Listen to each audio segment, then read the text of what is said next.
In this segment, we will talk a little bit more about sex and gender, and then specifically talk about the development of awareness in young children around sex and gender. So sometimes it appears to people that a child's gender expression does not match their sex. And I have "not matched" in quotes there to remind us that gender is a concept that is socially constructed, and that what is assigned to femininity and masculinity is just something that is made up by societies. So why is it that sometimes people feel uncomfortable if they see a little girl who wants to shave her head, or a little boy who wants to wear a dress or wear lipstick? Well, there would be many reasons why an individual might feel uncomfortable with this, depending on that person's own background and that person's own understanding of gender and sex. Some people automatically connect gender expression with sexual orientation, and that's actually not something that would be accurate. Gender expression and sexual orientation are very different things. A boy, for example, who wears a dress, there's no connection between that and his later sexual orientation. And so we have to keep that in mind. Will some of the children in your class be gay or lesbian? Yes, because some people are gay or lesbian, but it's not connected to the toys that they choose, the clothes that they wear. When we're talking about toy choice and clothing, we're talking about gender. And so if we go back and look at the list of traits that people assign to femininity and masculinity that was first introduced in the first part of the screencast series, you will see the list of feminine qualities and masculine qualities. If you look at the lists, one thing you might notice is that what's typically assigned to femininity tends to be all about looking good, being nice, not being especially powerful, just kind of looking good at being pretty and being nice.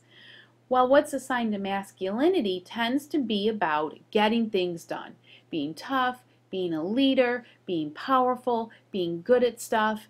And so if you think of it in terms of this, it's kind of easy to understand why when our girls act in a masculine way, the social consequence is not necessarily negative. After all, who wouldn't want to be seen as powerful and competent and capable? It's when our boys act in a feminine way that sometimes people react. And so if you think of it in terms of how we assign femininity in terms of just looking good and being nice but being kind of weak, I think some people are surprised. Why would a boy want to be those things? In fact, why would anyone want to be just that? Why would anyone want to not feel powerful and strong? And so that really says a lot about how much we value our girls and how much we value our boys. Sometimes you'll see this come out too when a boy wants to, say, play with dolls. Some people feel very uncomfortable with that. However, if you think in terms of doll play is something that teaches children to be nurturing and to practice that parenting role, it really is something that's appropriate for all children. We do a real number on boys and men in our society when we tell them, dolls aren't for you, dolls aren't for you, don't let me catch you playing with the doll. And then all of a sudden, they become dads, and we act surprised that they are not as involved as we would like them to be. Well, their whole lives, we told them babies aren't for them. And then we act surprised when they internalize that message and respond accordingly. So we want to make sure that we are giving all children a wide range of activities. When children take part in activities, wear clothing that is not necessarily part of what is stereotypical for their assigned gender, it almost without exception means nothing about their long-term identity. For some children, however, it does. A very small number of children would fall under the category of what we would call gender creative children, gender variant children, and possibly transgender children. And so for all children, regardless of whether they're just kind of exploring toys and finding what their interests are, or their activities, their toy choices, and their behavior are consistent with a gender expression that will remain stable, the supports are the same. And so, like I said, we want to embrace all children and all of their activities. Telling a child that she cannot play football because she's a girl, or telling a boy he cannot carry a purse around the classroom because he's a boy, doesn't make that child not want to do it. It just shames that child and destroys the relationship between the adult and the child. Also, there's a concept called the gender binary. And what this is it's an extreme idea that we have in our society that girlness is way over here and boyness is way over here. And we act in ways that reinforce that over and over and over again in an artificial way that really doesn't need to be there, and leaves children who really are all along that continuum feeling like there's something not quite right about them. Ways that we reinforce this are lining children up by sex. Girls in this line, boys in this line.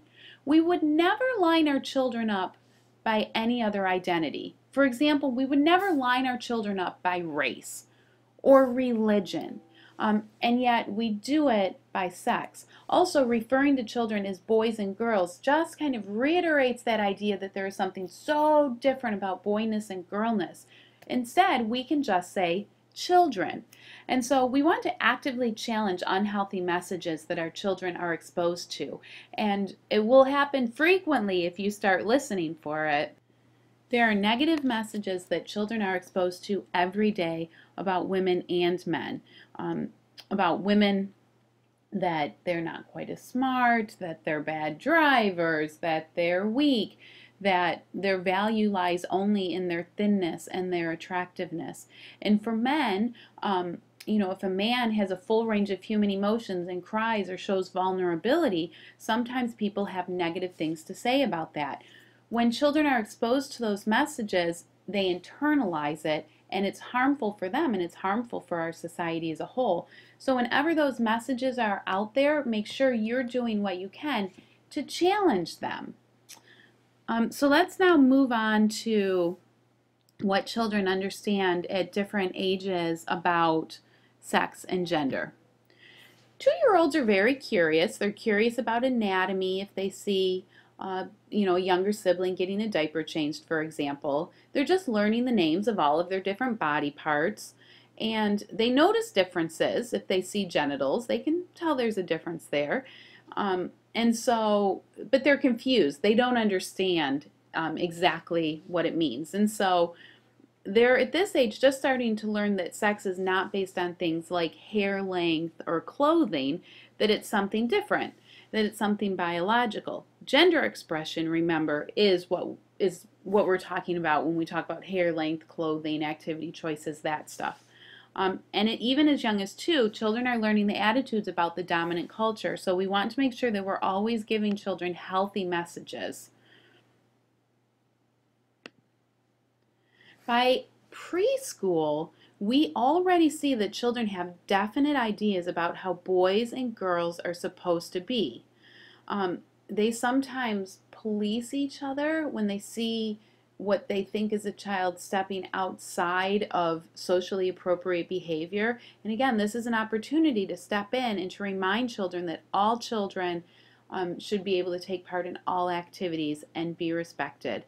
And so by 3 or 4, children can usually tell you, I'm a boy or I'm a girl, but they're confused about gender constancy. And what this is the idea that for the most part, that remains stable over your life. So if you ask a 3-year-old if he's a boy or a girl, he'll say boy, probably. But if you ask him if he'll be a mommy or a daddy one day, you might have a 50-50 shot there, because other things change.